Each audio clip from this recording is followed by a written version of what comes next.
Group में I mean लिखते जाइए जल्दी जल्दी।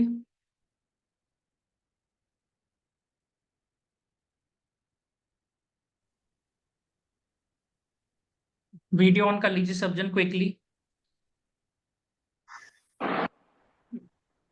वीडियो ऑन कर लीजिए सब जन। ठीक है।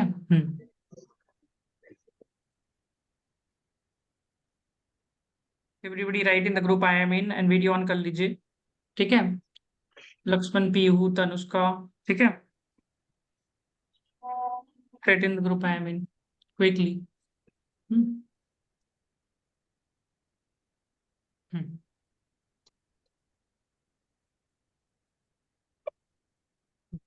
तो हाँ बढ़ रहे हाँ। तो what are the things you will check while analysing a revenue. ठीक है, तो रेवेन्यू जब आप एनालाइज करोगे तो आप क्या क्या चीज चेक करोगे, तो उसमें आपको। ठीक है। सब जन प्लीज ग्रुप में आई मीन लिखते जाएगा। ठीक है। हाँ। तो what are the point will check, तो क्या क्या चीज चेक करेंगे रेवेन्यू में, ग्रुप में लिखते जाइए क्या क्या चीज बोला था मैंने क्विकली फटाफट। What are the things will check while analysing the revenue, quickly group में लिखते जाइए। ऋषिका, सब जन वीडियो ऑन रखेंगे आप लोग का। हिमांशु गुप्ता, वीडियो ऑन नहीं रखेंगे हम, ट्रस्ट मी आपको दिक्कत आएगा बाद में आके। समझ रहे हैं ना। हम भी वीडियो ऑन रखे हैं। आप बोल नहीं सकते आप यहाँ पर मैं हूँ वहां पर मैं हूँ, बोल के नहीं हो सकता है, समझे। वीडियो ऑन रखना पड़ेगा। निखिल। ठीक है।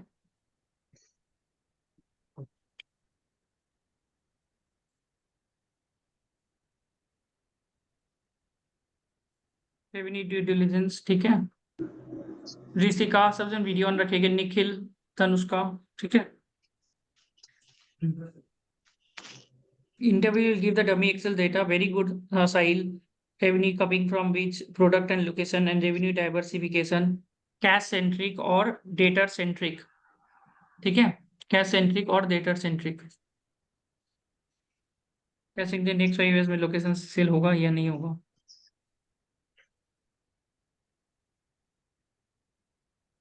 Auto remover is on. Okay. Next 7 minutes में जो जो नहीं रखेगा उसको 7 minutes में आउट हो जाएगा, मेरे को मत बोलिएगा फिर। ठीक है। We are putting so much of efforts. Okay, you guys don't understand. बात समझ रहे हैं ना। अब कोई भी दिन देखा हम फाकी मारा वाला, not even one day. In progress. Please make sure कि आप ही एफर्ट डालोगे अपने तरफ पूरा। Product diversification, sale by location, data collection, customer concentration. एक भी दिन हम 10 बजे से पहले लेट नहीं करते। हो सकता है 5-10 मिनट ऊपर आते डेली है। टैलेंट नहीं है हमारे में कुछ भी, डिसिप्लिन ज्यादा है। समझ में है ना। इन्वर्टर लगा के रखे 10 बजे के बाद।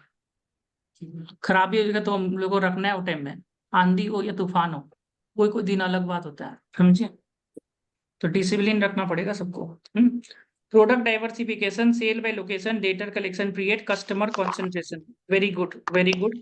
तो आपको याद रखना है कि प्रोडक्ट डाइवर्सिफिकेशन, डाइवर्सिफिकेशन ही कौन सा प्रोडक्ट से कितना कमाई आ रहा है, ज्योग्राफिकल वाइज कितना आ रहा है, कस्टमर कंसंट्रेशन आपको चेक करना है।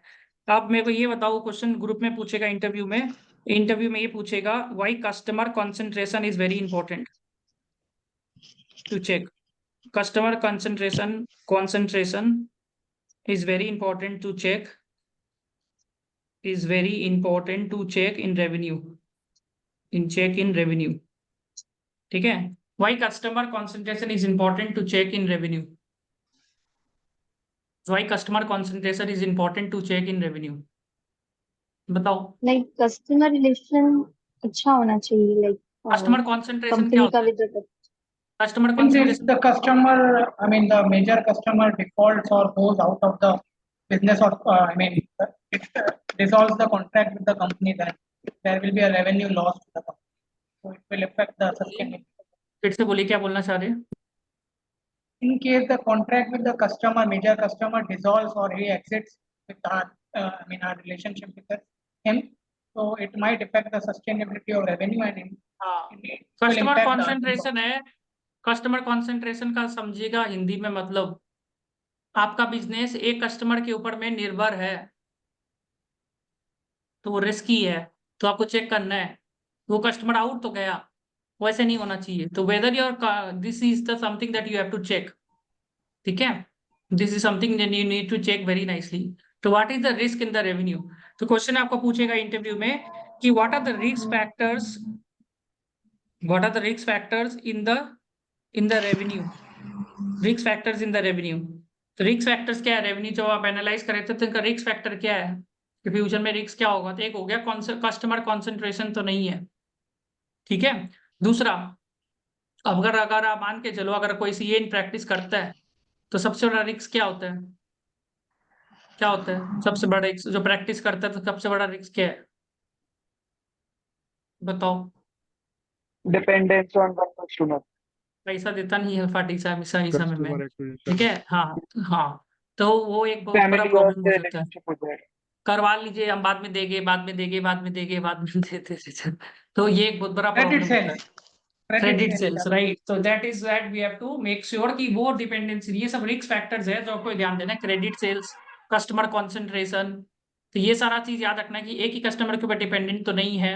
In one customer. Varsha Hindi जरा है समझ में कि इंग्लिश में बोलूं मैं? अंडरस्टैंडिंग ना वर्षा? Yeah, I'm understanding. If you can understand and you can on your video, I think so other people can also do, right? Himanshu, Sahil, right? We have to make sure that putting efforts is very important, everybody, हाँ? जब आप मेहनत करते हो ना और return का expectation नहीं करते ना, तब जाके पैसा कमाते हो, याद रखना। 2010 में बजाज फाइनेंस में पैसा लगाए थे, आज देख लो 2024 आ गया, समझे? तो मल्टी बैगर्स में लगाना पड़ता है। सब रिलायंस में लगाएंगे पैसा तो कैसे पैसा बनेगा? तो पैसा कुछ नहीं बनेगा। पैसा उसमें ही बनता है जिसमें उम्मीद कम होता है इंसान का बनने का, समझ रहे हैं? जोमेटो में किसमें पैसा लगाया है आज तक? जोमेटो में लगाइए पैसा, तो देखिए पैसा बनेगा लॉन्ग टर्म में। अभी बहुत ग्रो हो रहा है, पेटे में मत लगा लीजिएगा। ठीक है, तो रिक्स लेना ही पड़ता है ना, ठीक है। तो रिक्स फैक्टर्स याद रख लीजिए, लिखते जाइए। रिक्स फैक्टर नंबर 1 क्या बोला मैंने? क्रेडिट सेल्स तो नहीं हो रहा है, क्रेडिट डिपेंडेंट तो नहीं है। दूसरा, कॉन्सेंट्रेशन ऑफ रेवेन्यू, वो आपको चेक करना है जब आप एनालाइज करोगे। लोकेशन ऑफ रेवेन्यू, मान के चलो मेरा जो सेल हो रहा है वो यूएसए में हो रहा है और यूएसए में अभी लफड़ा चल रहा है, यूक्रेन रसिया वार चल रहा है। ऐसा सिचुएशन हो गया जिसमें वार चल रहा है तो मेरा दिक्कत हो सकता है। पॉलिटिकल एंगल नहीं आना चाहिए जब आपका सेल हो रहा है, तो समझ में आया? अब एक और चीज आपको बता रहे हैं, मान के चलिए अदानी का सेल्स है, तो अदानी चलता है, सबको पता कैसे चलता है, राइट? तो उनका चलता है main because of the fundings, right? तो लोन्स लेना पड़ता है उनको, काफी लोन्स लेना पड़ता है। कल को जाके मान के चलिए सरकार चेंज हो जाए, जस्ट इमेजिन सरकार चेंज हो गया तो क्या होगा? आप सोच सकते हैं ना। लेट्स, ऐसे तो होना मुश्किल है, पर क्या पता सरकार चेंज हो जाए, है ना? तो डेफिनेटली बिजनेस में इम्पैक्ट आ सकता है ना। Change in the government, Hindi में समझाए तो चेंज इन, ये सब रिस्क फैक्टर्स इन रेवेन्यू लिख लीजिए। Change in the government, change in technology, change in technology, change in government, credit sales, customer concentration. ये पॉइंट्स आपको लिखना है, लिख लीजिए फटाफट जो मैं पॉइंट्स बताया। Change in technology, change in government, change in political party, credit sales, और क्या बताया? A new competitor has come which is completely eroded the market. कोई कंपेटिटर आ गया अच्छा सा जो मार्केट को पूरा एकदम चेंज कर दिया कुछ ऐसा, हाँ। तो that is also can be a risk factor in the revenue. Some new competitor has come, is brought new technology और new service, something new, so that the new consumers are going now to the new competitor rather than him. So this can be a risk factor in revenue. ऐसे करके आपको analyse करना है। Revenue is the most important thing in due diligence, ठीक है। ये सारा points को फटाफट आप लोग ग्रुप में लिखते जाइएगा, ठीक है, quickly. Risk factors in revenue पूछ लिया तो, and customer concentration is very important, ठीक है। ये सारा पॉइंट्स एक बार लिख लीजिए जल्दी जल्दी में, हाँ। आप लिखिए, क्या नाम है? प्रतीक्षा मिश्रा, हाँ। फटाफट लिख लीजिए पॉइंट्स को, हाँ। Customer concentration, credit sales, location of revenue, change in governance, change in technology, new competitor has come with a better service, ठीक है, वेरी गुड। चलिए नेक्स्ट देखते हैं क्या है। आइडेंटिफिकेशन ऑफ रिस्क, ये रिस्क हो ही गया। फिर फाइनेंशियल मॉडलिंग, तो फाइनेंशियल मॉडल बना के आप देखते हैं। तो आपने कौन सा फाइनेंशियल मॉडल वैसे बनाया है इधर में? कितना फाइनेंशियल मॉडल बनाया अपना ऑर्गेनाइजेशन में? प्रतीक्षा बोलिए। मैंने hardly small small financial models ही बनाए, आई थिंक 2 या 4 फाइनेंशियल मॉडल्स, दैट्स ऑल। 2 और 4 बनाया है ना, ठीक है। वो फाइनेंशियल मॉडल जो आप बनाया वो कौन सा कंपनीज का बनाया था?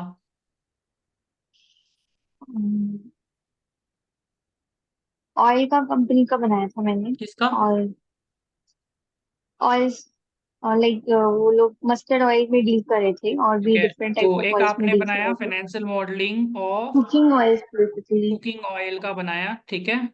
कुकिंग ऑयल बिजनेस का बनाया, ठीक है। और और एक सोलर कंपनी का किया। सोलर कंपनी का बनाया आपने एक सोलर कंपनी लाइक का बनाया। खुद अकेले मैंने नहीं किया था, मेरे को हेल्प लगा था उसको।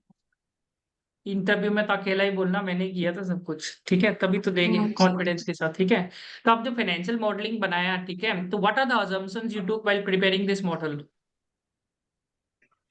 लाइक सेल्स हम लोग का क्या होगा इन द अपकमिंग 5 years, ठीक है, like what is financial our model में सेल्स आपने टारगेट। सेल्स को हाँ, सेल्स आपने एज अज्यूम किया। तो आपने सेल्स को कितना परसेंटेज से ग्रो करने का अज्यूम किया, और क्या उसके पीछे बेसिस था आपका? What was the basis behind it?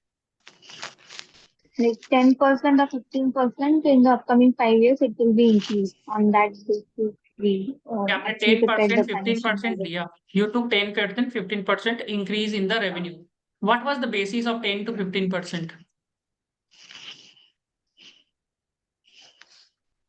ये आइडिया नहीं था, बस मैं बता रहा हूँ, बना अब दिया। वो आपने जो आइडिया लिया होगा 10 to 15% जो इंक्रीज ईयर ऑन ईयर होगा, वो आपने पास्ट 5 years का फाइनेंशियल्स देख के किया होगा।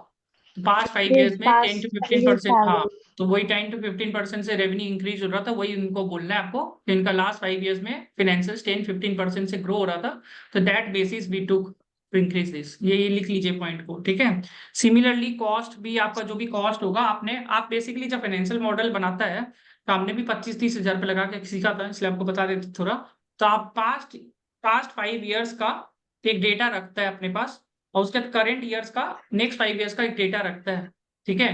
तो पास्ट 5 years रहता है और करंट नेक्स्ट 5 years का रहता है। तो पास्ट 5 years में जो भी ट्रेंड आपको दिखता है ना, वही ट्रेंड से आप जनरली फैक्टरिंग करके आगे बढ़ता है। तो अगर वो पास्ट और 5 years का आपका वैसे करके बढ़ रहा है 5%, 10%, 5%, आप क्या करते हो मान के चलो, 2015 से 16 5%, 16 से 17 10%, 17 से 18 19%, बिजनेस द्वारा 20%, 20 से 12 10%, 5 + 10 + 15 + डिवाइड बाई 5, सही। मीन हाँ। निकाल लेंगे। हाँ, आप मीन निकालते हैं और ये परसेंटेज से आपको वैसे करके ग्रो करते हैं।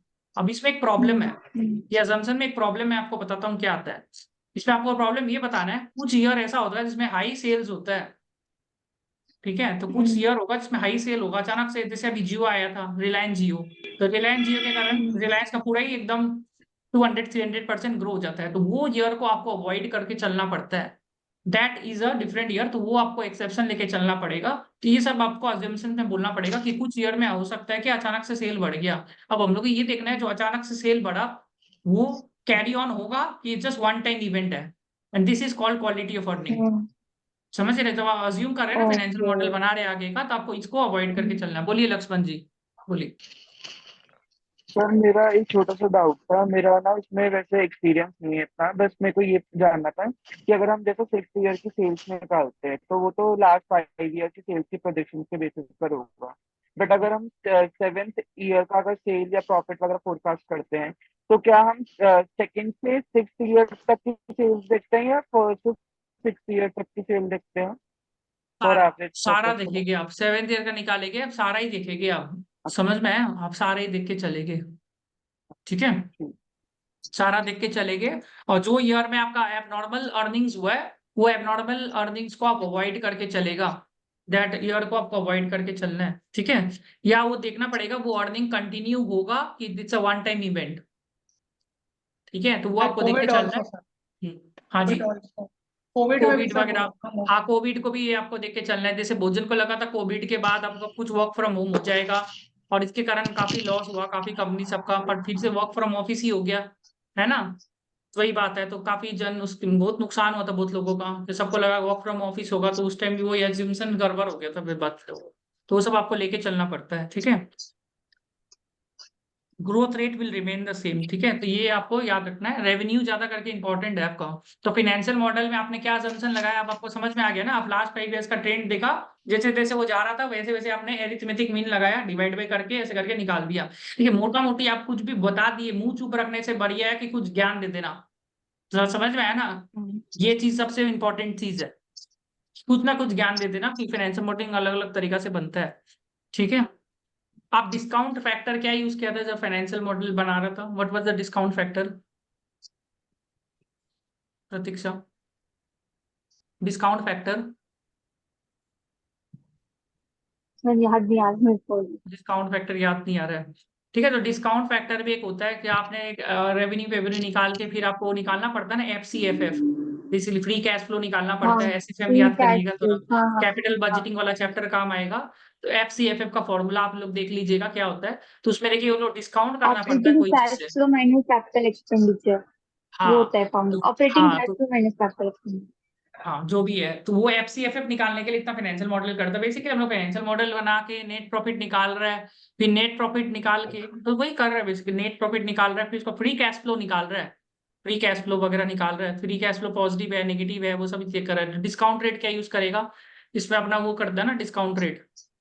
वैक वैक हाँ वेटेड वह average cost of WACC, right right right, ठीक है। हाँ, तो weighted average discount cost. Rate इसमें जो यूज करेगा अपना ये WACC, ठीक है। तो डिस्काउंट रेट होता है WACC।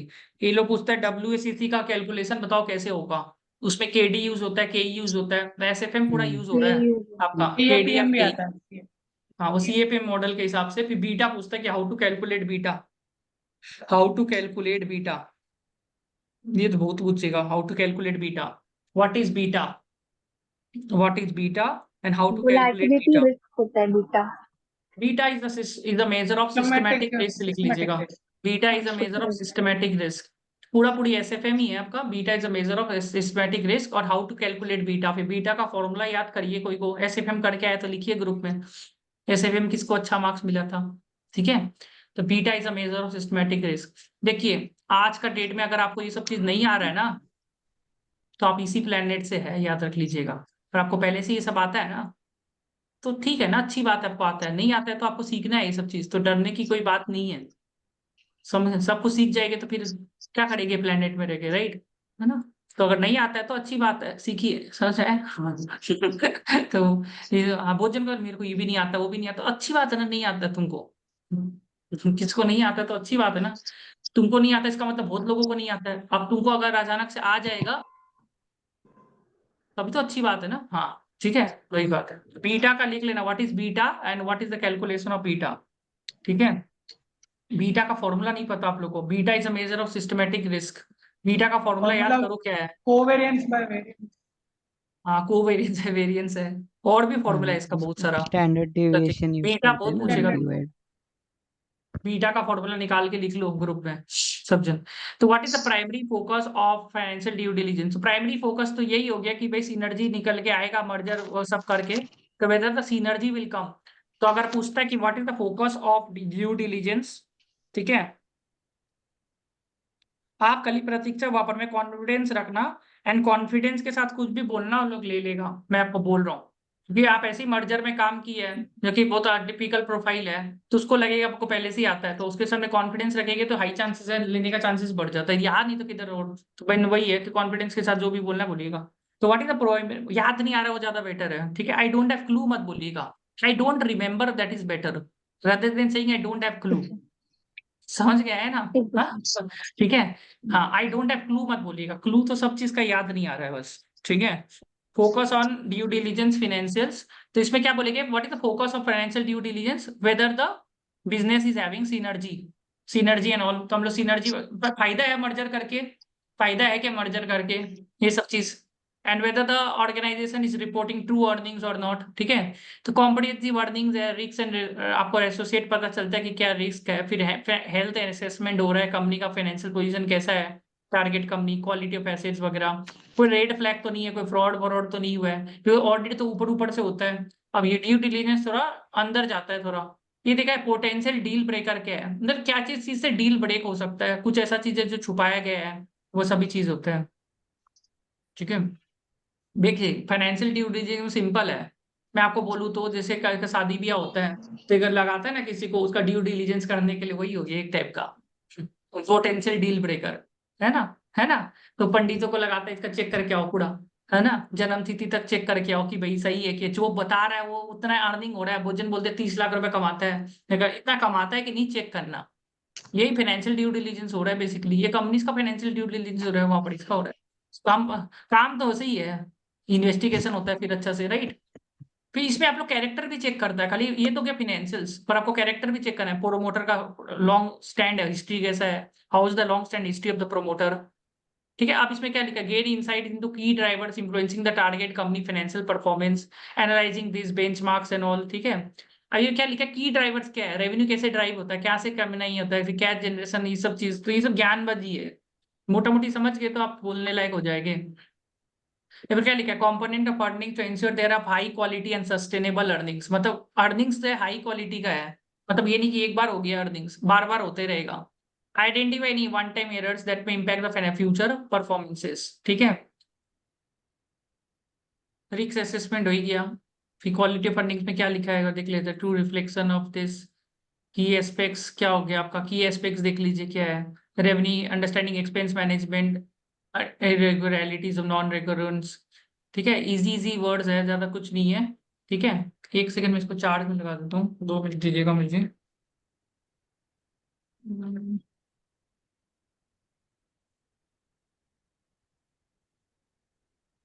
हम्म।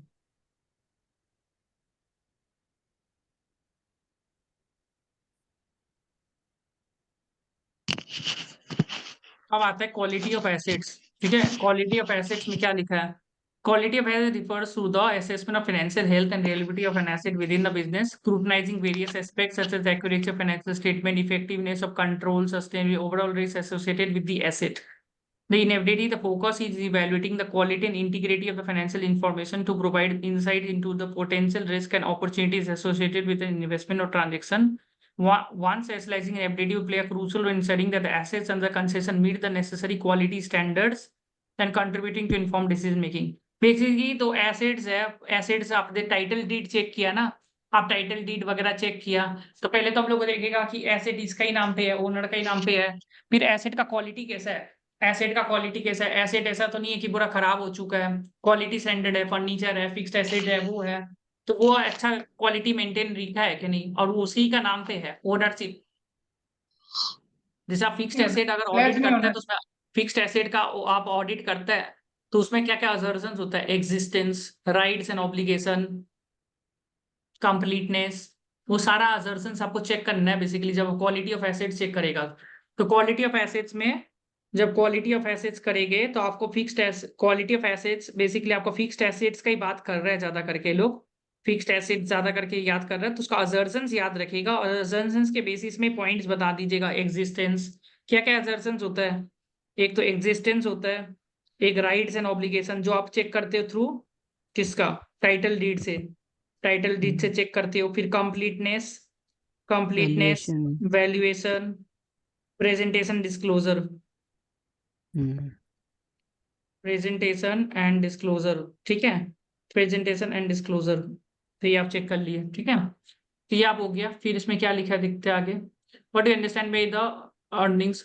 और आप जब एसेट्स देखेंगे तो देखिए एसेट्स मॉर्टगेज तो नहीं है, ये पॉइंट लिख लीजिएगा, एसेट आपका मॉर्टगेज तो नहीं है।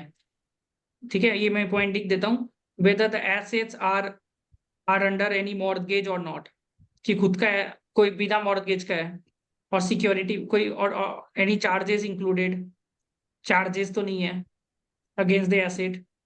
ठीक है, तो ये भी आप देख लेंगे, and assets are under the ownership of the, are under the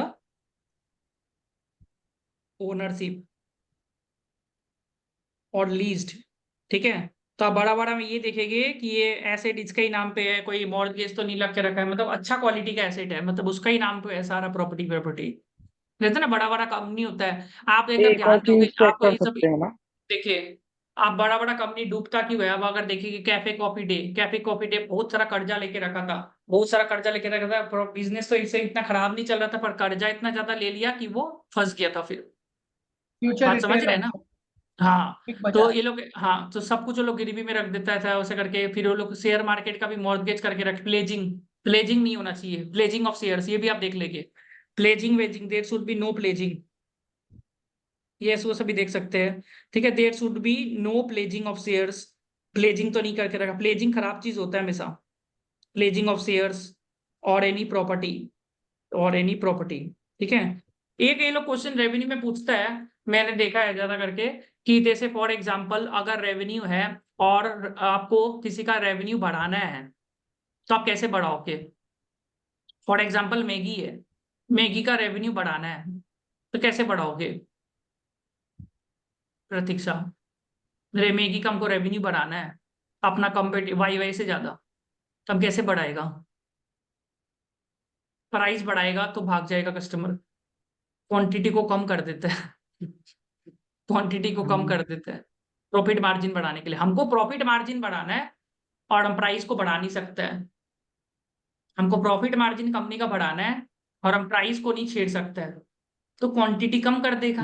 आजकल कंपनी सब एफएमसीजी कंपनी वही करता है ज्यादा करके, और अगर हमको सेल्स बढ़ाना है तो क्या करता है, फ्री देता है, फ्री देता है ना आजकल, नया प्रोडक्ट को लॉन्च करना है आजकल तो फ्री में बहुत कुछ मिलता है, जैसे नया नया जो मान के चलो आटा नूडल्स है तो आटा नूडल्स आजकल फ्री में देने लग जाता है, 6 पीस मैगी के साथ एक आटा noodles free, that is a strategy, got my point ना। कोई बिस्किट को सेल करना है जो नहीं हो रहा है, नया नया प्रोडक्ट को सेल करना है तो ये वाला स्ट्रेटेजी, तो याद रखना हम लोग क्वांटिटी को कम कर देगा, this can be one of the strategies, price नहीं बढ़ा के हम लोग क्वांटिटी को कम कर देंगे, तो आपका रेवेन्यू बढ़ाने का एक ही तरह, रेवेन्यू बढ़ाना है हमको, रेवेन्यू बढ़ेगा तभी प्रॉफिट बढ़ेगा, तो रेवेन्यू बढ़ाने के लिए क्वांटिटी कम कर दो तो प्रॉफिट मार्जिन हो जाएगा, बात समझ में आए, या आप ना कुछ कर दो, ठीक है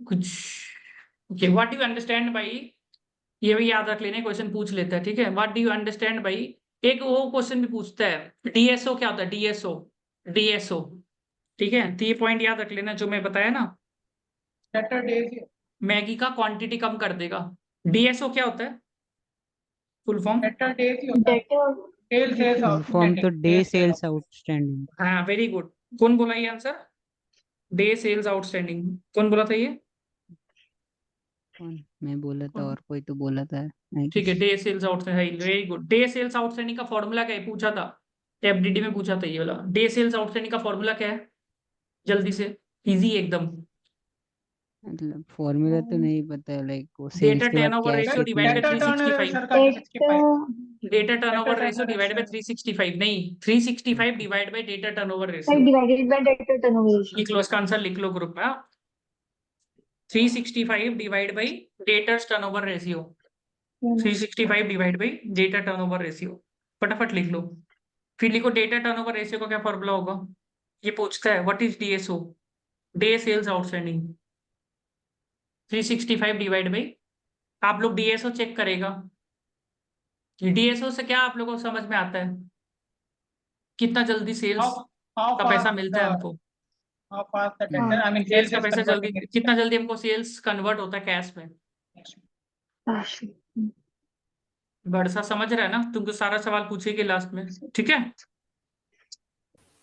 ठीक है, very good, day sales outstanding का फॉर्मूला ग्रुप में लिखो बड़सा, ठीक है, सब जन लिख लो, लक्ष्मण लिखो, साहिल, निखिल, निरंजन लिखो, उसाना, हिमांशु गुप्ता, मेहनत करो, 365 divide by debtors turnover ratio, ऐसा नहीं कि हमको आपसे ज्यादा आता है पर हम कॉन्फिडेंट रहते हैं, उसे आप भी थोड़ा सा दिखाइए अपने पे, याद करेंगे सब कुछ याद रहेगा आपको, ऐसे थोड़ी ना होगा सब कुछ याद रहेगा, समझ में आया, सब कुछ याद रहता है, याद करने का कोशिश करेंगे सब याद रहेगा, समझिए, आप लोग सोचते एग्जाम का टाइम में बहुत मुश्किल से याद किए है ना, उस टाइम याद नहीं होता था, जबरदस्ती याद करने की कोशिश करते थे यही बात है, 365 days divide by data turnover ratio, सब काम आता है, देखिए जो पढ़ाई की सब काम आता है, डेटा टर्नओवर रेशियो का फॉर्मूला क्या है, what is the formula of data turnover ratio, Sales Sales by by average by debtor. debtor, average debtor. Net easy है, क्रेडिट सेल्स, लाइक ऊपर में मेरे को जितना पता है क्या क्रेडिट होता है, सेल्स, क्रेडिट सेल्स होता है। Sales. Net क्या होगा credit sales सोचो, divided by average credit, average debtor. हाँ नीचे डेटर होता है, ये हमको ही पता है, हाँ नीचे डेटर होता है, ऊपर क्रेडिट सेल्स होगा average into into what, into something, नहीं नहीं लिख लो इसका नहीं। आंसर जल्दी से, ये सब आना चाहिए आप लोगों को। डेटा टर्नओवर रेशियो पूछेगा ये सब चीज वापर में, तो देख लेना, credit sales divide by debtors into something, लिख लो, गूगल कर लो, इसका आंसर लिख लो, ठीक है। Credit sales divide by average, average account receivable, very good, average, उसाना very good. Credit sales divide by the this one, ठीक है, तो good, credit sales divide by this, credit sales divide by the average debtors, ठीक है। सारा videos हम लोग 3 हफ्ता बाद रिकॉर्ड करेंगे, तो टेंशन नहीं है, 2 लाख से रिकॉर्डिंग्स, ठीक है, ठीक है। हाँ, तो ये वाला पॉइंट हो गया। तो आपको अगर पूछेगा व्हाट इज डीएसओ, तो डीएसओ बोलने से डे सेल्स आउटस्टैंडिंग, वो डीएसओ बोलेगा खाली, डीएसओ क्या होता है तो समझेगा नहीं, तो लोग फॉर्मूला, आप फुल फॉर्म बताइए फिर मैं बताऊं, तो रिजेक्ट, वो लोग फुल फॉर्म नहीं बताएगा, क्योंकि वो लोग जब आप काम करोगे तो डीएसओ डीएसओ ही करेगा, तो आपको शॉर्ट फॉर्म पता होना चाहिए। जैसे ना वो जो है ना, इंटरव्यू में टी पूछता है, टी क्या है, टी क्या है, टी मतलब टॉलरेबल एरर, टॉलरेबल एरर का दूसरा नाम होता है परफॉर्मेंस मेटेरियलिटी, जिसको पीएम भी बोलता है। तो इंटरव्यू में बोलता है पीएम बताओ, PM what is PM, what is PM, तो अगर आप बोलते हो उसको sir can you send me, tell me the full form of it, तो उसको पता चल जाएगा कि काम नहीं करके आया, तो इंप्रेशन उधर ही खराब हो गया, समझ में आया ना। तो आपको शॉर्ट फॉर्म पता होना चाहिए, याद रखेगा कोई भी चीज का, you need to know short form, short form पता होने से तुम कूल लगेगा, कूल तुमको कूल लगेगा, और कूल जितना लगेगा उतना ज्यादा लगेगा इसको आता है, ओके। और टी ना, टी आता है मेरे को, DSO, DSO I know, that is what, day sales outstanding, वो जो से फॉर्मूला होता है। अब वो बोला what is the define, give me the definition of day sales outstanding, बोलना कि कितना जल्दी हमारा सेल्स कन्वर्ट होगा कैश में, ये तो होता है इसका मतलब, how much quickly the sales will be converted into cash, ये तो होता है डे सेल्स आउटिंग, ये तो होता है मेरे, देख लो, how much quickly the cash will be collected from the creditors. तो ये हम लोग क्यों देखता है फाइनेंशियल ड्यू डिलिजेंस में, क्योंकि हम लोग क्या देख रहे हैं, क्वालिटी ऑफ अर्निंग्स, हम लोग क्या देख रहे हैं, quality of earnings, we are checking the quality of earnings, sale quality of earning देखने के लिए ये सब चीज देख रहे हैं कि भाई सिनर्जी निकल के आएगा कि नहीं आएगा, नहीं तो अर्निंग तो आजकल ऐसे ही बढ़ाने को रेडी रहता है कि हमारा इतना करोड़ का सेल है, वो है। जैसे आप अगर सुना होगा, एलोन मार्क्स क्या बोलता है, I am not rich, I don't have cash balance, rich एकदम एक ही आदमी है, वॉरेन बफेट, जितना उसके कैश बैलेंस है उतना किसके पास, only 1 person is actually rich, Warren Buffett बहुत कैश बैलेंस रखता है, इसको इन्वेस्ट ही नहीं करता वो लोग, इंडिया का जीडीपी से भी ज्यादा कैश बैलेंस होगा उनके पास शायद, जो कि वो लोग इन्वेस्ट ही नहीं पाकिस्तान करते। की जीडीपी से ज्यादा है, पाकिस्तान हाँ, $200 बिलियन, $200 बिलियन। हाँ, तो कैश होना बहुत जरूरी है, कैश इज किंग, तो वो लोग का कैश तो है नहीं, तो वही बात है, वैल्यूएशन के कारण रेवेन्यू बढ़ते रहता है, समझे। चलिए, तो इसलिए क्वालिटी ऑफ अर्निंग्स बहुत जरूरी है। What you understand by EBITDA, what is why earning is measured in EBITDA, ये ईबिटा बहुत पूछेगा आपको, ईबिटा पढ़ लेना, ईबिटा का फॉर्मूला क्या है, ईबिटा बैंक ही पूछते हैं लोग, ये एक्चुअली आपका क्वालिटी ऑफ अर्निंग्स है, आपको रेवेन्यू देगा ना तो आपको ये निकालना पड़ता है ईबिटा, ईबिटा क्या होता है, earning before interest depreciation tax and amortisation. EBITDA अगर आपको सेल्स दे देगा तो आप ईबिटा कैसे निकालोगे, if you are given sales how will you arrive at EBITDA, question आएगा, if you are given sales how will you arrive at EBITDA, बताइए, अगर आपको सेल्स दे दिया तब इसमें कैसे अराइव करोगे,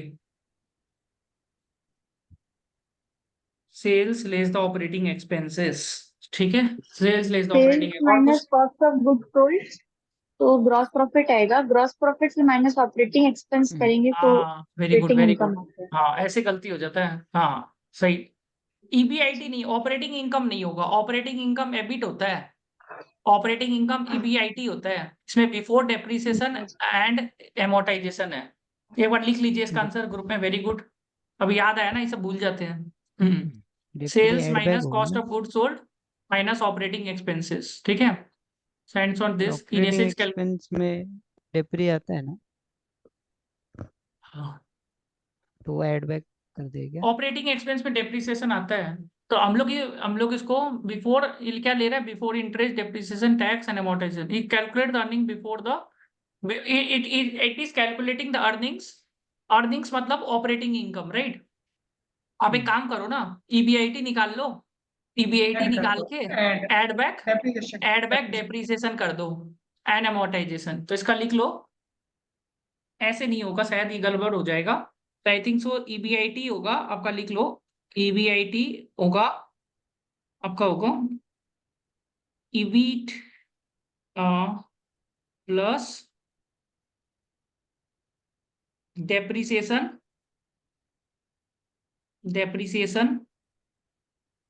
प्लस अमोर्टाइजेशन। ये कर सकता है, ये सही लग रहा है, ठीक है। तो इट इज, और आंसर एक और लिख लो, it is the earnings before accounting for the non operating expenses like interest on loans, depreciation, amortisation, ठीक है, इंटरेस्ट ऑन लोन्स, ये भी लिख लो। It calculates the it calculates, यही ज्यादा करके देखता है लोग, it calculate the earnings before accounting for non operating expenses. अब नॉन ऑपरेटिंग एक्सपेंसेस क्या क्या हो गया वो आपको देखना पड़ेगा। Non operating expenses such as, non operating nature का क्या होता है, इंटरेस्ट ऑन लोन, ये नॉन ऑपरेटिंग एक्सपेंसेस हो गए क्या, इंटरेस्ट ऑन लोन्स, फिर डेप्रिसिएशन, ये को हो गया, फिर टैक्सेस, टैक्स तो अमोर्टाइजेशन हो गया आई थिंक सो, ठीक है, ये सब थोड़ा वो हो गया। चलिए, by focusing on core performances EBITDA helps to generate the profit from the core business. अब इससे EBITDA से क्या पता चलता है, कोर बिजनेस से कितना कमाई हो रहा है, तो हम लोग को इसलिए डेप्रिसिएशन वगैरह हटा देते हैं, एड बैक कर लेना है डेप्रिसिएशन वगैरह, ठीक है। What is the rational behind adding the interest and depreciation when calculating this? in the context of computing this interest and this is added back, okay, interest depreciation, why it is added back, because you are performing the operating performance by excluding the non-operating expenses, okay. By adding back the interest, we solely focus on the core operational earnings of the business without the impact of the financial structure। हम लोग core business का earning देख रहे हैं without the impact or the cost of the debt। This provide a clear picture of the ability to generate the profit from the core operation। तो हम लोग को फाइनेंशियल स्ट्रक्चर में नहीं जाना है, यही बोल रहे हैं, मोटा मोटी समझ में आया। Depreciation reflects the cost of the asset, adding back allows us to remove the non-cash accounting charge associated with the wear and tear of assets, cash generating ability of the business without the accounting impact of this, ठीक है। Adding back this helps to isolate and evaluate the operating performance of business, providing a more accurate representability to generate cash from the, ये ऐसे हटा देता है because हम लोग cash from the core operations निकालना चाहता है, और ये तो वाई एंड ट्रेड से आ रहा है, यही बात बोलना चाह रहे हैं, ठीक है। तो इंटरेस्ट अपने एड कर लिया। What is adjustment to EBITDA? इसमें आपका नॉन रिकरिंग एक्सपेंसेस जो भी होता है, non operating income, unrealized gains, Unrealized. stock-based compensation, acquisition-based cost, asset impairment charge, foreign exchange gains and losses, owners compensation, ये सब चीज हम लोग एड बैक करते जाएगा, कोई भी नॉन ऑपरेटिंग इनकम हुआ, अनरियलाइज गेन्स वगैरह। तो मोटा मोटी ये बोल देना, ये लिख देता है कि what are the adjustments, what are adjustments, फटाफट लिख लो इसका answer, what are the adjustments to the EBITDA। तो ये पॉइंट्स खाली लिख लो, अच्छा रहेगा। पॉइंट्स में क्या क्या चीज है लिख लो, non recurring expense, non operating income, लिखते जाओ, हाँ। Non recurring expenses, non recurring expenses, number 2 non operating income, non operating income, फिर नंबर 3 क्या है, अनरियलाइज गेन्स, अनरियलाइज गेन्स, आप लोग भी लिखो, याद रहेगा, बिना देखे लिखो प्रतीक्षा आप, हाँ। अनरियलाइज गेन्स, ठीक है। स्टॉक बेस्ड कॉम्पनसेशन, 2-4 पॉइंट बोल देंगे तो इजी रहेगा। स्टॉक बेस्ड कॉम्पनसेशन, ठीक है। एक्विजिशन कॉस्ट, ठीक है, एक्विजिशन कॉस्ट, ठीक है, acquisition. And number 6 is asset impairment charges, asset impairment charge. फिर फॉरेन एक्सचेंज गेन्स, ये भी आ जाता है, ठीक है। लास्ट में है ओनर्स कॉम्पनसेशन, ओनर्स कॉम्पनसेशन, ठीक है, owner compensation. Working capital, working capital easy है। Why it is important to interpret the working capital, एक बार के लिए इसमें आ जाता है, why it is important to understand the working capital. Come into the same link once again quickly, हाँ, ज्वाइन द सेम